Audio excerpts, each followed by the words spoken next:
அன்பான நேயர்களே வணக்கம். நான் உங்கள் டாக்டர் ஜே.என்.எஸ். செல்வன், எண்கணித நிபுணர். பல விஷயங்களை பல முறை நம்ம பல சேனல்களில் பகிர்ந்து கொண்டுள்ளோம். இப்பொழுது இந்த 2026 எலெக்ஷனில் ஒரு பிரபலமான அரசியல் தலைவர், அவருடைய கட்சி எப்படி அதனுடைய வெற்றி வாய்ப்பை பெறப்போகிறது அப்படின்றத முழுமையாக பார்ப்போம். இயற்கை தனக்கு அளித்த வரத்தை, தரமான வாய்ப்பை பயன்படுத்திக்கிறாம தட்டி கழிச்சிடறாரு இவர். ஒரு தன்னலமற்ற தலைவர் அப்படின்னு கூட சொல்லலாம். பணத்தை கொடுத்து ஓட்டு வாங்கி அதை நான் ஜெயிக்க வேண்டியதில்லை, அந்த பிச்சை தேவையில்லை அப்படின்னு கான்ஃபிடென்ட்டாக சொல்கிறாரு. அதுவும் நல்லது தான். இவர் மனம் சாய்ந்தால் 25 எம்எல்ஏக்களை கூட இந்த 2026 எலெக்ஷனில் பெற்று சட்டசபைக்குள் நுழைய முடியும் என்பது திண்ணம். ஆனால் இவர் மனம் சாயவில்லை, தனித்துத்தான் நிற்பேன் என்கிறார். தனக்குள் உள்ள தனித்துவமான பல சிறப்புகளை கொண்ட ஒரு நல்ல மனிதர் அப்படின்னு கூட சொல்லலாம். நாடு நன்றாக இருக்க வேண்டும், எல்லா உயிர்களும் இன்புற்று வாழ வேண்டும் அப்படின்னு சொன்ன வள்ளல் பெருந்தகை போன்று இவர் ஆடு மாடு, மனிதன், கடல், பனைமரம், செடி கொடி, இப்படி எல்லா உயிர்களுக்கும் நன்றாக இருக்க வேண்டும் கூறி மாநாடு போட்டுக்கொண்டே இருக்கிறார். இதுவும் அவருடைய ப்ளஸ் பாயிண்ட் என்று அவர் சொல்கிறார். தனது தனி திறமையால், நாவன்மையால் மகிடி ஊதி பாம்பை அடக்குவது போல மக்களை அடக்கி எல்லாரையும் இவர் பேச்சை கேட்க வைப்பது போன்று கேட்க வைத்து கொண்டிருக்கிறார். அதில் மாற்றமில்லை. ஆனால் இவரெல்லாம் ஓட்டு போடுவார்களா என்பது ஐயப்பாடாகத்தான் இருக்கிறது. எல்லோரையும் பார்த்தீங்கன்னா மாமன், மச்சான், அக்கா, தங்க, தம்பி, தாத்தன், பாட்டன், பூட்டி இப்படி முறை கொண்டாடுகிறார். அது பலருக்கு பிடிக்கிறது, பலருக்கு பிடிக்கவில்லை. பலவிதமான விமர்சனங்களை அவ்வப்பொழுது சந்தித்தாலும் கூட எதற்கும் அஞ்சாமல், அதாவது தன்னை எதிர்ப்பவர்களுக்கோ, சட்டத்திற்கோ, திட்டத்திற்கோ, காவல்துறைக்கோ யாருக்கும் அடங்காமல் சவால் விடும் திறமையாளர் இவர்.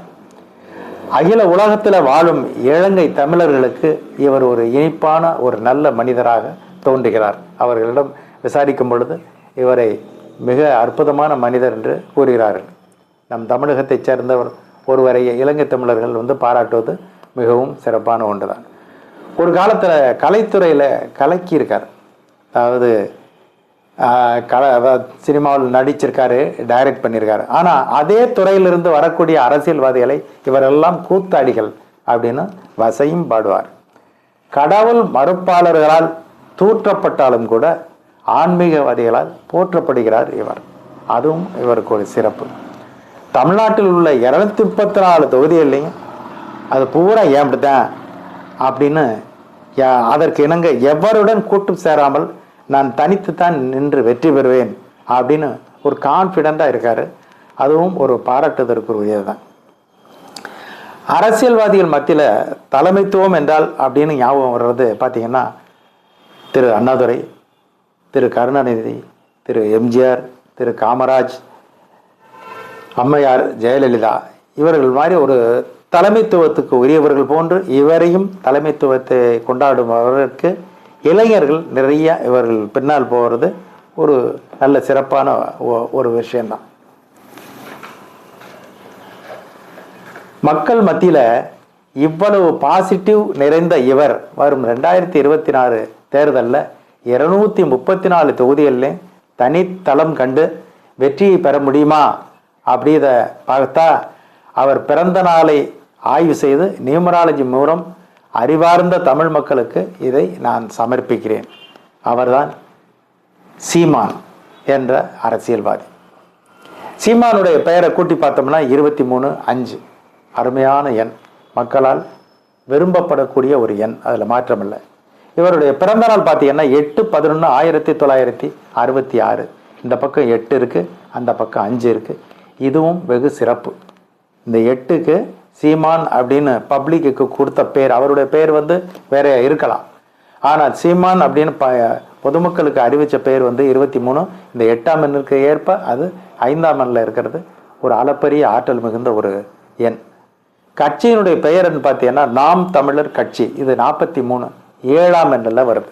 இந்த 7 அப்படின்னால சாக்ரிஃபைஸ் தான், தன்னை ஒப்பு கொடுக்கக்கூடிய ஒரு எண். அது 25 ஒப்பு கொடுத்த ஜீசஸ் பிறந்த நாள் பார்த்தீங்கன்னா 25ன்றாங்க. அது மாதிரி இது பிறருக்காக அர்ப்பணிக்கக்கூடிய ஒரு எண் தான். இவர் பார்த்தீங்கன்னா சிவகங்கை மாவட்டத்தில் இளையாங்குடிக்கு பக்கத்தில் அரணையூர் அப்படின்ற ஒரு குக்கிராமத்தில், சின்ன கிராமம், 40-50 வீடுகள் தான் இருக்கும். அந்த ஊரில் பிறந்தவர். சினிமா டைரக்டர், நடிகர், அரசியல்வாதி அப்படின்னு பல அரிதாரங்களை இவர் பூசிக்கொண்டு மக்களுக்கு தன்னை தெரிவித்து கொண்டார். எவரையும் பின்பற்றாமல் தனக்குன்னு ஒரு தனி பாதையை வகுத்து கொண்டவர் இவர். அந்த திறமை அவருக்கு மிக அதிகம். யாரையும் ஃபாலோ பண்ணிப்போம், அந்த கட்சிக்காரரை பண்ணேன், இந்த கட்சிக்காரரை பண்ணேன், இந்த தலைமையை ஏற்றேன் அப்படின்னு இவர் போக விரும்ப மாட்டார். இவர் கட்சிக்கு வர்ற தேர்தல் தேதி வெற்றிக்கு வழிகாட்டுமா அப்படின்றத பார்ப்போம். தேர்தல் நாள் பார்த்தீங்கன்னா 23/4/2026. இந்த 23/5 இவருடைய பேருடைய கூட்டுத்தொகை போன்று வருகிறது. அது ஒரு சிறப்பு. பின்னால் கூட்டி பார்த்தா 23/4/2026 19 1 கலந்த 1ஆம் எண். இந்த 1ஆம் எண் இந்த 8ஆம் எண்ணுக்கு அவ்வளவாக ஒத்து போவதில்லை. அது ஒரு மைனஸாக இருக்குது. தேர்தல் தேதியே இவருக்கு மைனஸு. ஒட்டுமொத்தமாக 234 தொகுதியில் நிற்கிறோம்ன்ற அந்த 9ஆம் எண்ணும் மைனஸு.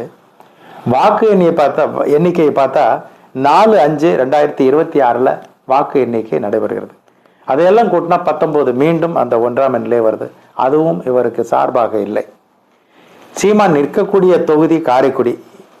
இது சிறப்பாக தான் தெரியுது. 20 கூட்டுத்தொகை. இந்த 2ஆம் எண் சீமானுக்கு, இந்த 8ஆம் எண்காரர்களுக்கு ஒரு நல்ல ஒரு பப்ளிசிட்டியை கொடுக்கும்.